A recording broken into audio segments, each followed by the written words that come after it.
SB19 fans, di dapat pakampante kahit naka-freeze ang Billboard Fan Army.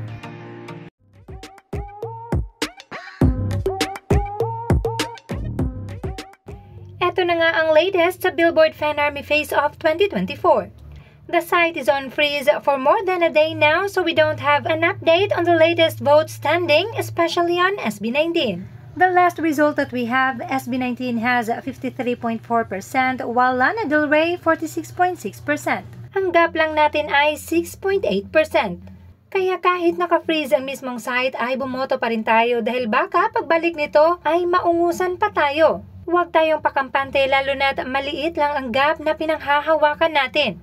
As of now, wala pa tayong alam kung ano ang naging problema ng Billboard Fan Army Face-Off site o baka naman isa itong pakulo to spice things up.